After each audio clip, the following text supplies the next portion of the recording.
Thank you, Nima. It's always a great pleasure being on your show and being with your excellent audience. Let me start with what has happened yesterday. Scott Bessent coming out and talking about the D-Day. No new sanctions were introduced yesterday. We had Seyed Munir going to Iran, talking with Iranian officials. Let us know what was happening yesterday and what's going on right now.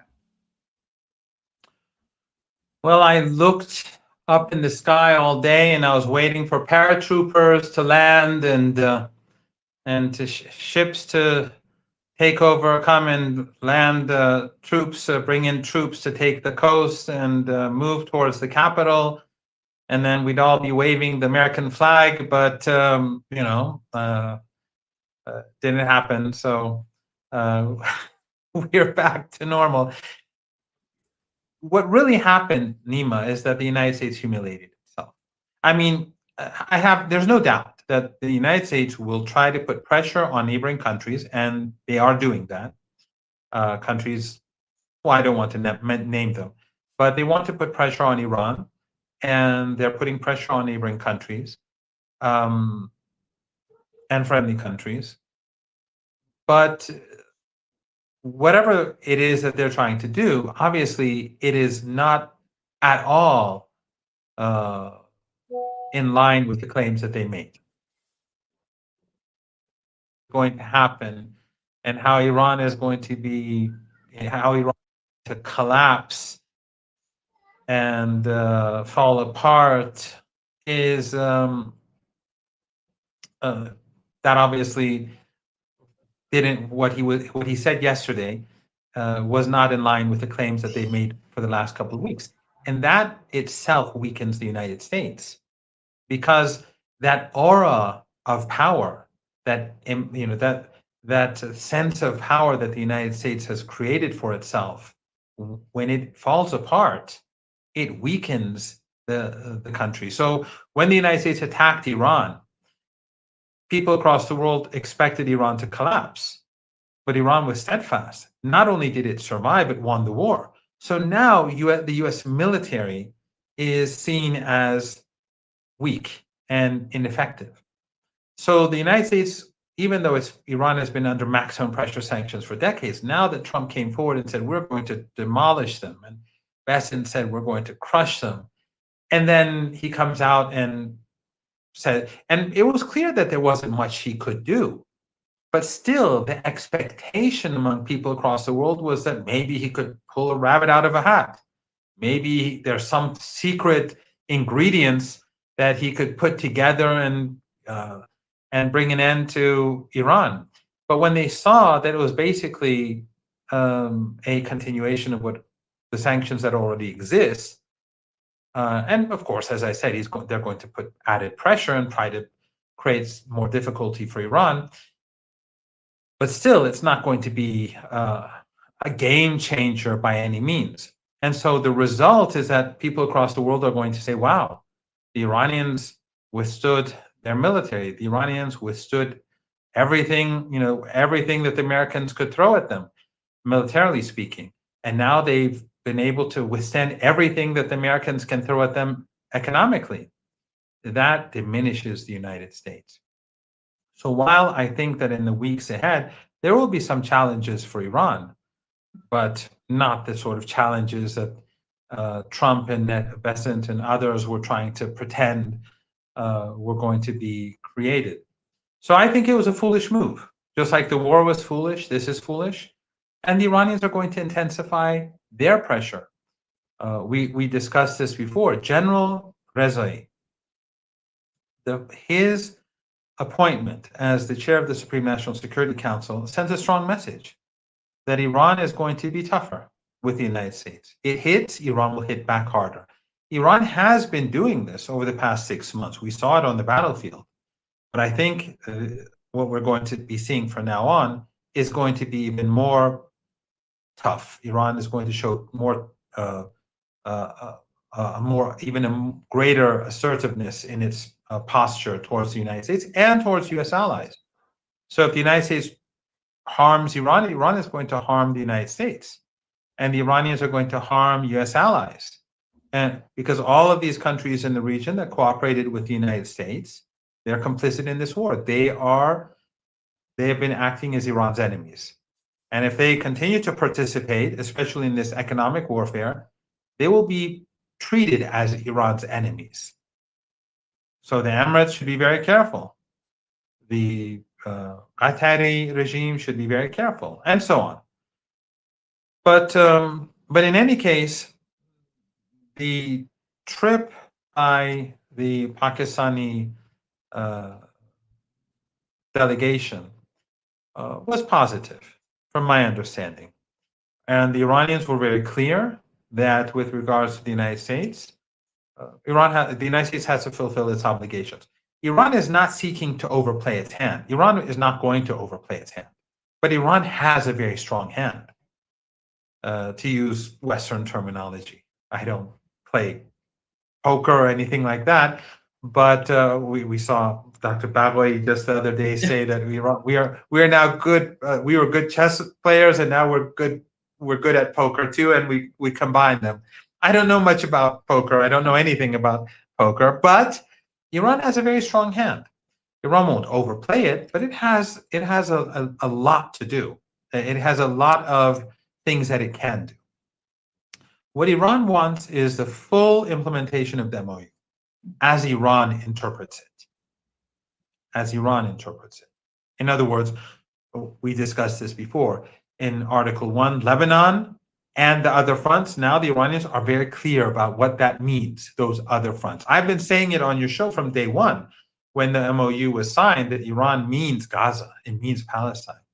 But Iran went even further than that. It says Iraq and Yemen alongside Palestine and Gaza in particular. And other things in the MOU, your audience knows them very well. I don't want to bore them with this. But the point is that Iran is going to be insistent. Now, it would, of course, be humiliating for Trump to implement the MOU because he never intended to do so. He signed it, but he never intended to implement it. He violated it from the beginning. But ultimately, for Iran, that has to happen. And whether he does it officially or does it unofficially and effectively implements the MOU and pretends he's doing something else, Iran doesn't care. The Iran stolen assets have to be returned. Iran will demand that the Americans end the wars across the region.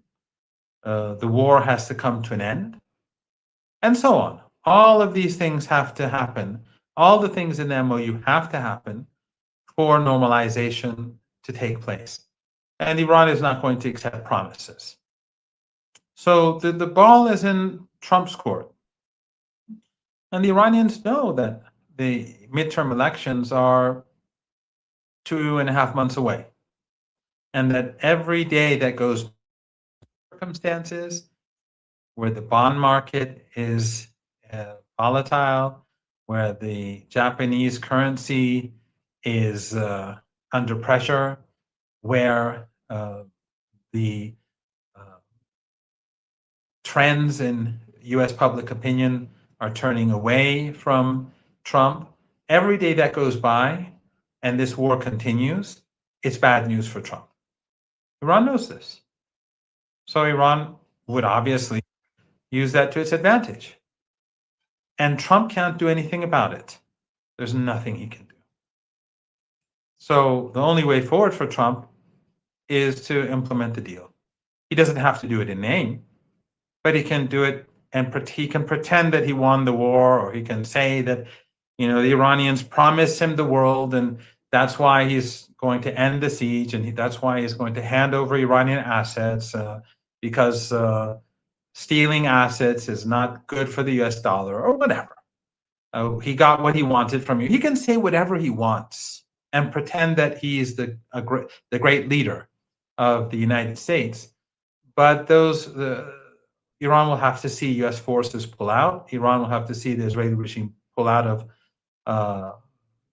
Gaza and end the genocide, and pull out of Lebanon and end the destruction. Every day they're killing people in Lebanon. teenagers, young people on motorcycles. They're just a bunch of criminals. These Zionists, and Gaza is just horrific. Just yesterday a sniper shot a 10-year-old girl in the head or in the back as she was eating and in her tent. I mean, these animals have to be reined in, and so these vicious animals. And so that's the Iranian expectation. Now, people in the West may say, well, these are big demands. Well, they are, but they're demands and the genocide. If that's something that people in the West or elites in the West find difficult to swallow, who cares? It has to happen. The genocide has to stop. So Iranian demands are clear, and Iran doesn't care if Netanyahu, will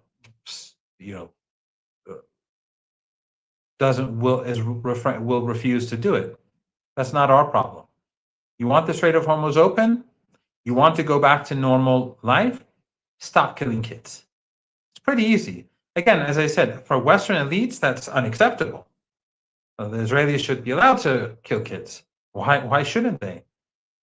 These Western diplomats, these Western journalists, they're used to the Israelis sniping kids and bombing kids. We can't get used to it. Sorry. We can't get used to it. It has to stop. So if you want your economies to go back to normal, you have to stop killing kids. It's pretty easy. So we are where we are, Nima. We are where we are. Iran has a strong hand. And yes, the economy is hurting. And yes, it's going to be difficult. But Iran is very confident that it will be able to withstand whatever pressure the Americans put on it. And Iran has the ability to increase the pressure on the United States and its allies. And US allies in the Persian Gulf are weaker and more vulnerable than many people in the West seem to acknowledge. If this situation continues for much longer, it's unclear what's going to happen to Kuwait and Saudi Arabia and Qatar and Bahrain and the Emirates. These are not powerful countries. They're police states, all of them. They're dictatorships, all of them. But that old lifestyle that existed is gone. That global status that they had managed to create for themselves is gone. The wealth that they used to have is no longer there. And in order to just sustain themselves, they're going to have to sell bonds and they're going to have to withdraw money from the United States. I don't think the Americans will allow them to do that because that would destabilize the bond market. That would destabilize the US economy. Japan is trouble enough. And the other crises are trouble enough. The fact that these regimes are no longer contributing to the bond market and the stock market in the United States because of the war that they participated in is trouble enough. So if they can't withdraw their cash, then they're going to be in serious trouble. If they do withdraw their cash, the United States is going to be in trouble. So in any case, Iran has a lot of leverage. And again, Iran has no intention of overplaying its hand. Iran does not want forever wars. Iran wants the region to move back to stability, to quiet. Iran wants trade to be normalized in the Persian Gulf. It wants the Strait of Hormuz to be a center for business and trade. But Trump signed the MOU, and it has to be fully implemented. Whether in the name of the MOU or by some other, or in some different way, that's what has happened. We had the reaction from the Qatari officials. They said that these sanctions are unilateral and Qatar supports mediation efforts to resolve issues.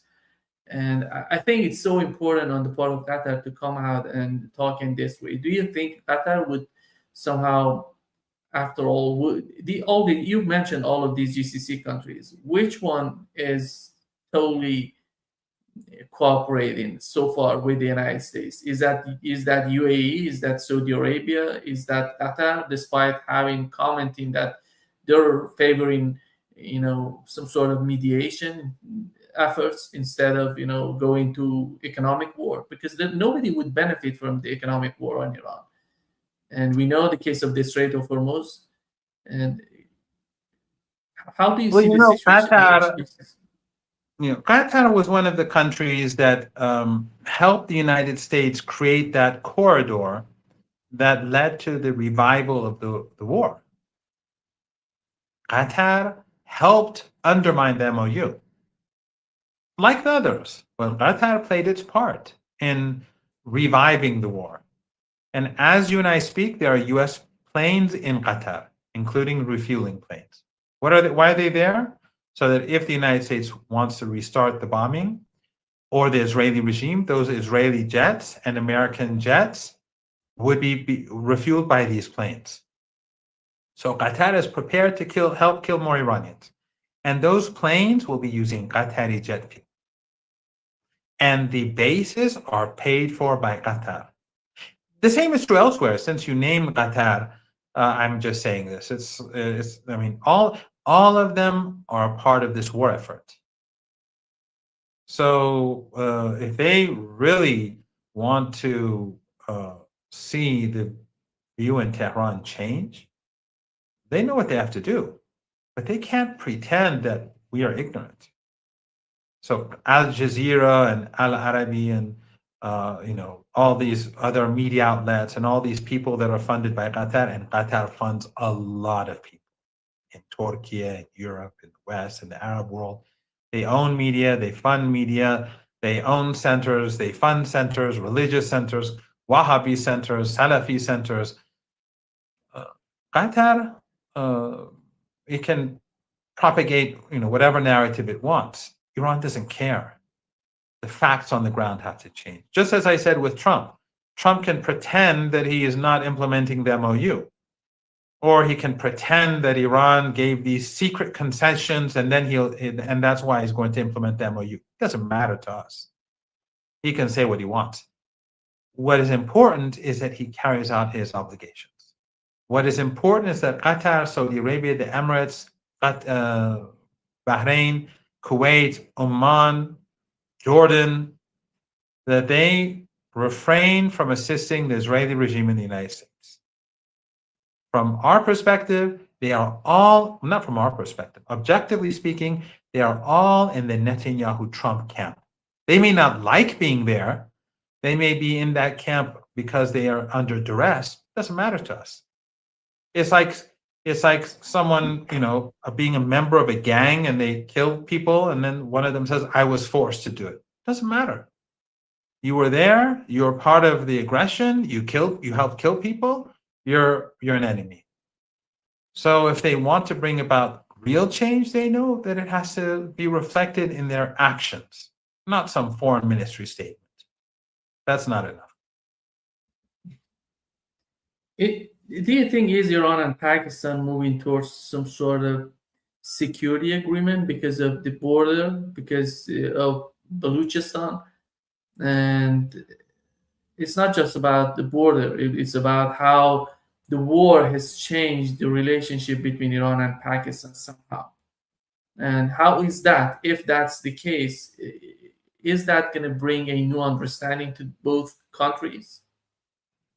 Well, Pakistan, the people of Iran and Pakistan have a long historical relationship. And so in general, people in Iran like Pakistani people, like people in Pakistan. And vice versa. The Pakistani people have a very close relationship with Iran. But the Pakistani government has always had a very close relationship with Saudi Arabia for obvious reasons. And that has impeded and of course the United States. Pakistan has always been close to the United States, the government is close to the United States, and that has prevented certain projects, for example, the gas project between Iran and Pakistan, which could have had huge consequences for the Pakistani economy. The Americans blocked it. That's just one example. But today, because of the situation, Pakistan needs Iran. So that creates an environment for greater cooperation along across the border, your energy exports, imports through Pakistan. There's a greater incentive today for cooperation between the two sides, and that I think is important, and it will be important in the days and weeks and months, and hopefully in the years ahead. But the Americans and the Saudis don't like that. But I think as time goes by, if the United States and the Saudis continue with these policies, their leverage will decrease. If the Saudi Arabia may not last. And I've been saying this for a long time now. If the Americans had struck our critical infrastructure back then during the war, Iran would have destroyed their critical infrastructure. And that would have ended Saudi Arabia and these other countries. And today, the threats that the United States are making, it's going to reflect. It's going to be reflected in Iranian policy. More pressure on Iran, more pressure on whoever cooperates with the United States. So if this continues for much longer, as I said, these regimes are brittle. They won't last. But in any case, as things stand, the leverage of Saudi Arabia and the United States will continue to diminish. We've learned, maybe it was some sort of rumor, but we've learned that Iraq is pushing for a new security understanding or security agreement between Iran, Iraq, and Saudi Arabia. Is that the case? Was there any sort of talk about, a new, if I can put it, a new arrangement between Saudi Arabia and Iraq, which we know the conflict between Saudi Arabia and Iraq is serious because of the Saudi attack on the Iraqi government. Part of the Iraqi army, it was PMF, part of the Iraqi army was attacked by Saudi Arabia and the United States, which after all, they said it wasn't us, it was the United States hitting the targets, but that doesn't change the reality of what has happened. How do you see the role of Iraq? And considering that Donald Trump is putting pressure on them to end everything, each and every connection with the Iranians as well.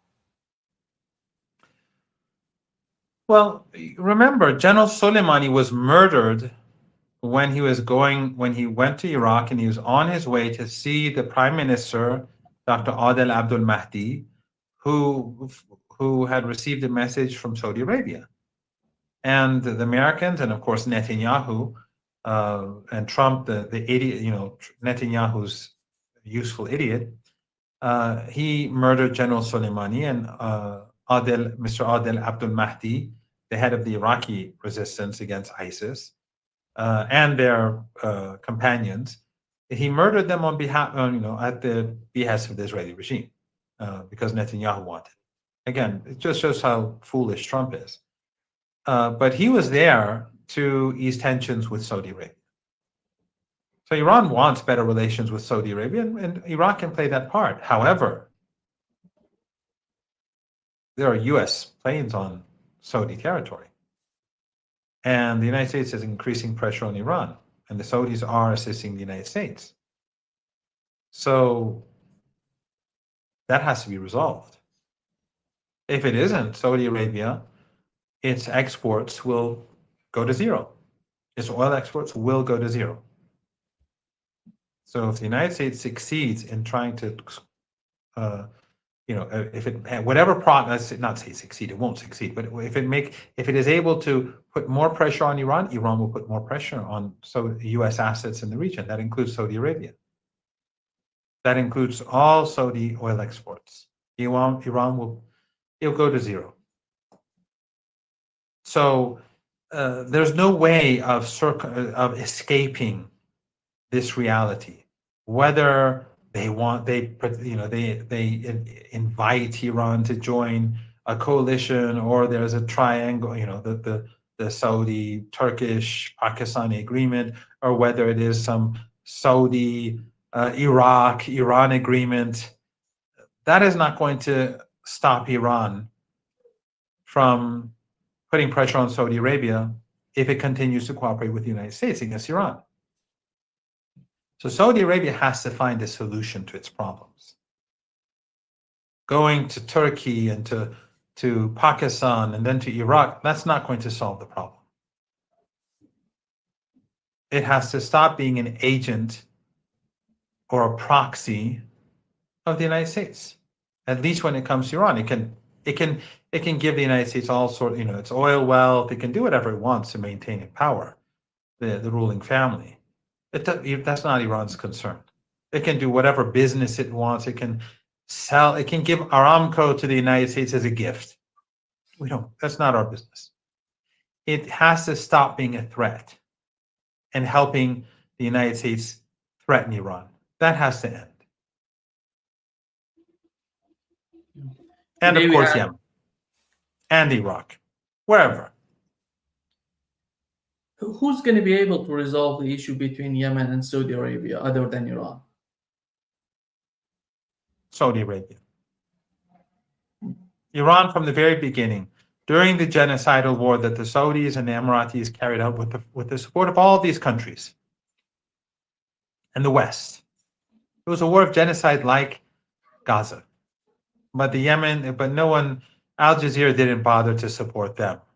So very few people heard of it. I mean, people heard about it from press TV, and that was sanctioned, or some, media outlets that were sympathetic to the people of Yemen. But people across the world didn't hear about it.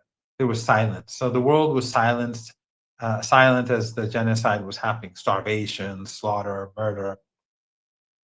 During that war, Saudi Arabia came when they saw that they were failing. They turned to Iran and asked Iran to solve the problem. Iran said, you have to solve it directly. You have to go and speak to Yemen. You have to speak with Sana'a. You have to solve your problems with the government in Sana'a. The Saudis didn't want to do that because that would be implying that they accepted Yemen's sovereignty and that the government in Sana'a was legitimate. And they didn't want to do that. And Iran said, well, we're not going to solve it for you. We can help facilitate dialogue, but we're not going to solve your problem. Solving the problem lies in the two capitals, Riyadh and Sana'a. And that's what it is today as well. And now we're seeing that Sana'a is much more powerful than the Americans and the Saudis expected. They have the ability to hurt Saudi Arabia very badly. So Saudi Arabia can solve it tonight. They can solve it tomorrow.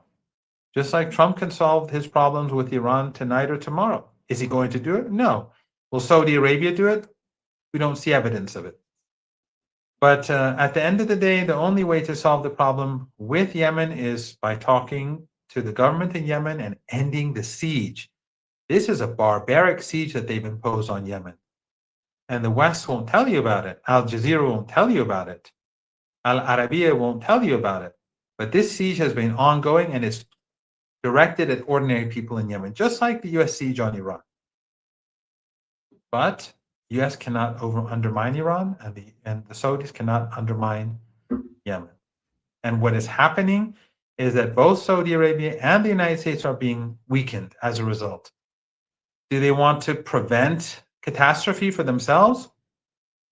The solution is clear. The United States has to implement its obligations within the framework of the MOU, whether in the name of the MOU or not doesn't matter to us. And the Saudis have to end the siege on Yemen. It's not really very complicated. But of course, the arrogance of the United States and the arrogance of the Saudis makes it difficult, if not almost impossible for now. There are two pipelines in the region. One of them goes to Fujairah in the UAE, and the other one goes to Yanbu port in the Red Sea. Are these two pipelines, is Iran considering at any point to to do something with these two pipelines? Because we learned from the head of Iranian National Security Council, it says that if the United States escalates the sanctions on Iran, it means that not a drop of oil going to get out of the Strait of Hormuz and from the Persian Gulf. And we know these two pipelines go from Persian Gulf to Yanbu, go from Persian Gulf to Fujairah. They're not, they're so much dependent on the Persian Gulf, and they're so close. The oil facility is close to the Persian Gulf. What is that red line for Iran to go that far? That is subjective. I don't have a clear answer to that. But obviously, if the United States increases pressure on Iran, Iran will increase pressure, and Iran will make oil from the region stop. The flow of oil to stop. That includes Fujairah, and that includes the Red Sea. Iran can easily stop the flow of. I mean, those pipelines don't help. If Iran wants them stopped, they'll stop them. Remember, we discussed this before, and you know this better than I. The oil fields are here. It doesn't matter where the pipelines go. The pipelines can go from Iraq to Turkey. They can go to Syria. They can go to their quiet ally Israel. They can go wherever they want. They can go to the Red Sea. It doesn't matter. Iran can stop the flow of oil, whether it's from Saudi Arabia or whether it's from the Emirates. And in future, if there are more pipelines, it can stop them all because they can't move the oil and gas fields. They're accessible to Iran. And these countries are completely dependent on oil and gas, not like Iran. Oil and gas helps Iran, the export of oil and so on. But Iran has an economy that's much more diverse. It has an industrial base. So Iran would love to export more oil and gas and LNG and fertilizers and so on. But these countries are completely dependent on these goods. So if Iran stops the flow, then these countries don't survive. So it's up to them. If they hadn't participated in this war, and they continue to participate because they're hosting U.S. forces, and that is like a sword that is being held above the Iranian people. That hasn't ended. Just because they're not flying and firing missiles doesn't mean that they're not engaged in hostility towards Iran. The very existence of U.S. forces in their countries is a sign of hostility. We're at war with the United States, so these countries are at war with us. But the Iranians are too polite to say that. But the Iranians are saying that if the United States tries to strangle the Iranian people, there will be no oil. That means Fujairah and the Red Sea. Let me bring the new post of Donald Trump, which is so amazing. I don't know how does he get his information from the Iranian. I don't know what is the main source for him. Here is what he said. It's unbelievable what he's talking about. Here in this. Is this just now? Yeah. It says the failing Islamic Republic of Iran is not paying large segments of their military, while at the same time killing protesters, even when they are not protesting, at the level not seen before. It's a humanitarian crisis of epic proportions and must be stopped now. What is this? I don't get it. It seems that. What is your perception? What is your understanding of the way that Donald Trump, as the president of the United States, it seems that he doesn't know anything about what's going on in Iran, and he's flaming these things on his Truth Social? What can I say? You see, Nima, Trump has murdered General Soleimani. He has waged war on the country twice, as we were negotiating on both occasions. He has signed a deal in front of the cameras, the MOU, and he undermined the deal from the first minutes. It was clear he had no intent. He was just it was just for show. He was buying time. He thought maybe he could cheat Iran, and he couldn't. And Iran, of course, signed the deal and negotiated to tell the world that, look, we are willing to solve the problem. Some people say, why did Iran sign the MOU? Iran signed the MOU to say, look, we're ready to solve the problem. Our Chinese friends, our BRICS friends, our neighbors, they all know that we signed the MOU. Before the wars, Iran knew that the United States was planning war. Iran was not foolish. Iran has competent intelligence agencies. That's how Iran was able to destroy all these US assets across the region. Iran knew what it was doing. It was preparing for this war for decades. Iran knew that ultimately there would probably be a war with the United States. That's what all these bases, I mean, just a couple of days ago, I'm sure you saw the footage from one of those factories. Remember I was saying that Iran has its factories to build drones and missiles are all underground? Well, we saw footage for the first time of underground factories. These were not built overnight. It took years to create these. So Iran knows what it's doing. But Iran signed these deals and Iran negotiated these negotiations to show the international community and the Iranian people that we're not out there to just carry out war. We want our rights. We're not overplaying our hand. We signed a deal we were prepared to implement. The other side was not prepared to implement. And that strengthens Iran, by the way. Because now that Iran is going to be more assertive, everyone understands why Iran is more assertive now. Because we tried the diplomatic route. And the other side was unprepared to do so. So, as we speak, the United States is intensifying pressure on Iran. Iran is going to intensify pressure on the United States. And the appointment of Dr. Rezai came at the proper moment. Before Bessent made his proclamations. But Trump is detached from reality. And he's always been detached from it. But I think it's more than, I don't really believe some of the statements that come out from some of the things that we're seeing in Western media. Or, the Western media was saying how in the Situation Room everyone was against this, and Trump, I don't think it was like that. Western media is trying to say that it tried to whitewash. This is the video that you mentioned. It's about. Yes, that's right. That's right. This is the chief of the armed forces on the left, and on the right is the acting minister of defense, because the minister of defense was martyred by the United States and the Israeli regime. So in any case, this was, I think, the day before yesterday, or the day before that. I'm not quite sure, but this was not developed over the past 6 months. This is, years of work, many years of work. So in any case, I think that the people around Trump probably didn't say this is a bad idea.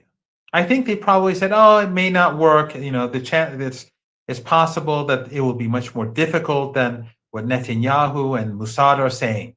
That's probably what they were saying. Because if you look at the Western elites at the beginning of the war, there was not clear-cut opposition. A handful of people. Then gradually, after a couple of weeks, we saw increasingly elites, among the elites, there was growing criticism of Trump and the war. But during the first week or two, not so much. Not so much. I don't think that even Tulsi Gabbard and the others thought that it would end out this bad. They were probably saying it would be a quagmire, but they were probably thinking that Iran wouldn't be able to be so effective and so united and so determined and its allies, of course, to to defeat the United States. I don't think any of them expected it to turn out like this. I'm sure they had their concerns. I'm sure those concerns were expressed, but I think that there's a lot of spin in the reporting of the media about the lead up to the war. And right now, I think that they're trying to whitewash Tulsi Gabbard and Vance, and they were probably not totally in favor of the war. They were probably worried or critical, but I don't think they expected this. Do we have, when it comes to the security architecture of the region, in these meetings that Iran has with Iraq, with Pakistan, and the talks behind the scene, and you've mentioned since the war started, there were always talking behind the scene, the connection, the talks between Iran, Saudi Arabia, and other countries in the Gulf. Are they, how do they feel about the security of the region? Because it's about all of these countries together, and in the situation that they're in right now, they need to come to some sort of agreement after all. Is that going to be possible in the near future, or you see that it's going to be far away from, as time goes by and the conflict is going? It doesn't seem that Donald Trump has a plan, to be honest. It's all chaos, even with the economic war in Iran. This puts the responsibility on the shoulders of those countries that are located in the West Asia, and they care about their economy, their future, their people. These countries, they have to first survive. The regimes in the Arabian Peninsula, it's not clear if they're going to survive. So first they have to make a decision that helps them survive. So until we reach that point, these talks can only be provisional. We can have talks over the next to resolve problems over the next 5 days or 2 weeks, right? So we can have discussions about the UAE and Iran cooperating for a few days over certain bilateral issues with the Saudis, with the Qataris. But ultimately, they are assisting the United States in waging war against Iran. And as long as that continues, they will continue to be weakened until it reaches a tipping point. I mean, at some point, Qatar will fall apart. Those buildings that they built are empty buildings. They're empty shells, the Emirates. At some point, they'll fall apart. These empty buildings are worth nothing. And they'll remain empty forever if this continues. So at some point, they have to make a decision. Do we want to remain? Or are we just going to listen to the Americans, and then ultimately we'll fly off to our palaces in Europe, and we'll just leave our populations at the mercy of events? They have to make a decision. We don't want this war. All they have to do is end this. So yes, talks go on, but we cannot make, it was going back to what you're saying about the Saudis and the Iraqis and Pakistan and Turkey. Yeah, we can talk, but as long as the Saudis fund the U.S. military occupation, and as long as they assist with the U.S. military to be able to attack Iran, and they assist the Israeli military to attack Iran through through assisting the United States, there's no long-term solution. There can't be a regional security arrangement. So that has to be resolved in one way or another. The best way for it to resolve is for Trump to use an off-ramp and declare victory and walk away and force the Israelis to end the occupation and the genocide, and to hand over Iranian assets, saying that Iran lost the war and this is the least we can do to help the Iranians who are starving or whatever, just like the nonsense that we see in his Truth Social post. Now that we've won, we can hand over this money or whatever. He can use whatever excuse he wants. That's the only way forward for the implementation of the MOU. And part of the implementation is for these regimes to no longer be hosting US forces because that's a threat to Iran. So again, it's, the solutions are not complicated, but the will doesn't exist because these are not sovereign countries. And the empire is too arrogant to walk away. So Iran is going to build on the pressure. Iran is going to, as they put more pressure on Iran, Iran's going to put much more pressure on them. And these are brittle regimes. And if they collapse, Nima, I have no doubt the impact on the US economy will be huge. And it already is huge, but it's going to be much worse. So they can hurt Iran. No one denies that. They can cause hardship for ordinary Iranians. I was on Channel 4 News last night. And I got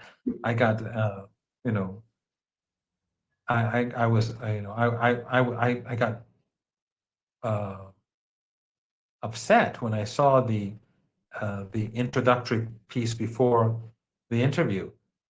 Channel 4 News, which is supposedly, like it's a bit different from the BBC. It's more critical, let's say. The introduction, the piece before the interview between me and the journalist was basically that Trump's pressure is giving people a voice, and the protests will. In other words, they were justifying Trump. They weren't saying how barbaric he is, that he's targeting women and children. He was saying that those sanctions are making people lose their jobs, people go hungry, less food, and so on. And that people, and I think they literally said that people are finding their voice. That shows that the West is irredeemable. We cannot work with these people, and we can never trust them. So we have to defeat them. That's the only way forward. And by defeating them, that means that the threat to Iran has to melt. And that can only happen by the United States withdrawing. A signature, a paper doesn't work for us. It has to withdraw its forces. The United States has to hand over stolen assets. The Israeli regime has to leave southern Lebanon. The sniping of little girls in Gaza has to end. That's the minimum for us. So, when you see Channel 4 News behaving so monstrously, like a Nazi, propaganda outlet, then imagine what the rest of Western media is like. Imagine what the elites in the West think. You cannot trust them. This is indeed the Epstein class. So, Saudi Arabia, the Emirates, if they want to remain, if Qatar wants to remain, they know what they have to do. They have to end this war. They have to end it permanently. So it's not, Iran is not making extraordinary demands. Iran's demands are reasonable. Hand over our stolen goods, withdraw the forces, end the killing, end the slaughter. It's finished. But apparently these are excessive demands in the eyes of the United States. Well, as long as they think that way, and as long as the European journalists think that way, then this is going to continue. And things will continue to go south. And at some point there will be economic crisis for them. And then they'll start to have they'll start to have to look into their refrigerators instead of looking into our refrigerators. Since you mentioned the case of Palestine, let me ask you the question about the E1 settlement in the West Bank, which was condemned by European Union. So van der Leyen was talking about it. And many countries in the region, in the West Asia, they condemn that. But when it comes to be more pragmatic, more efficient, you see nothing coming out of the international community. how is the war, how the outcome of what has happened so far in the West Asia would influence the case of Palestine? Do you see the moment that, for the sake of Palestinian people, all these countries reaching some sort of agreement? Well, if the Europeans want their economies not to collapse, they're going to have to do something. I mean, they're going to have to do something about this. The West will have to do something about this because I mean, don't think that they are serious in their criticisms of Israel. That's just for show. One of the things I like about electronic intifada and Adi Abu Ni'ma is how he one of the things that he sometimes does is that he trolls these Western diplomats in Israel and the EU diplomats in Israel. And when you look at their tweets, it shows that they are, they love Israel. They love Israel. They don't care about the genocide. The diplomats in Palestine, in occupied Palestine, go look at their tweets and how you think that all is fine, all is wonderful. And he constantly calls them out and he constantly exposes them for their hypocrisy. These are truly, truly evil people. And of course, the whole diplomatic, I mean, they're diplomats in Iran and elsewhere, wherever they may be, they're all the same. They're representing regimes that are assisting with the genocide. So these fake statements don't mean anything to us as they snipe little kids, the Israeli regime. These governments are assisting them. Their statements are to keep things quiet at home because their populations have turned against the Israeli regime. So they have to go through the motions. They have to say, oh, this is not right. But I mean, look at Canada. Canada will sanction Iran, will sanction Hezbollah, will sanction everyone, condemn Iran day and night. But when their own citizens are killed by the Israeli regime, they will do nothing about it. They'll put out a statement. When American citizens are killed by the Israeli regime, they'll put out a statement. The Americans won't even put out a statement. Sorry. The Canadians may, the Europeans, but they won't do anything about it because, they support the genocide. So as long as this continues, that's, but for Iran, you want the Strait of Hormuz open, you want your economies to, because you're at war with Russia and you're at war with Iran. You want the war with Iran that you started to end. You started, meaning the Europeans, because the Europeans assisted the United States. And they're in their camp. They support the United States. They want it to end. They know what to do. They have to stop the genocide. So when you look at the tweets and the statements coming out of European embassies in Palestine, and then compare them to those empty statements that their governments make, you can tell that it's all fake. It's all for show. They want to pretend that they're civilized. They're not. They're uncivilized.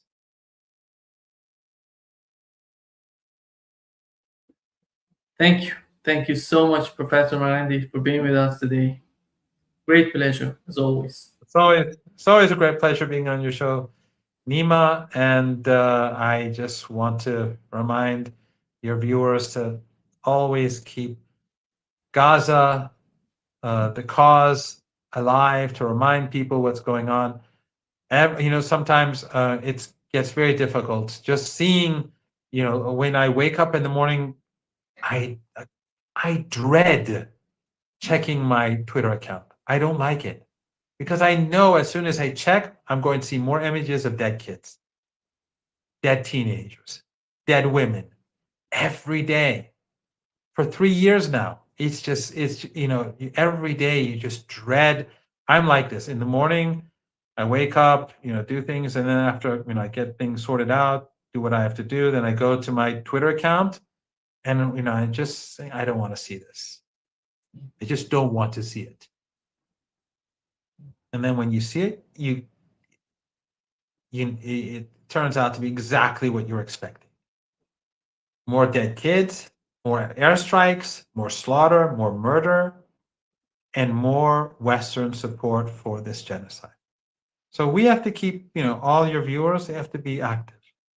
Sadly, these regional governments, they joined that fake, what was it? The Board of Peace. They went to Egypt, they joined, they signed up, they destroyed the momentum that was growing across the world, all those protests across the world, they wrecked it and helped Netanyahu and Trump.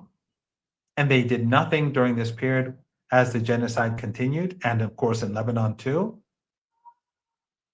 So these governments are hopeless, but people, those who are active have to be more active than before. I don't mean that they should, wreck their families and ignore, their family commitments or their job commitments, or but what in their spare time, we all, me in my spare time, we have to do what we can to keep to increase awareness about what's going on in Gaza and in Palestine and in the West Bank and in Lebanon, but in particular in Gaza and the West Bank.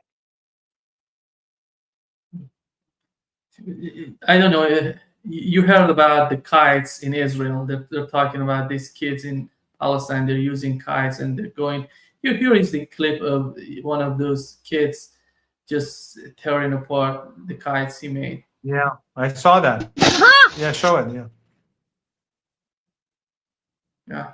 Yeah. These are monsters. Every Zionist on this planet is a monster. Any facilitator, anyone who facilitates Zionists and Zionism is a monster. They're all monsters.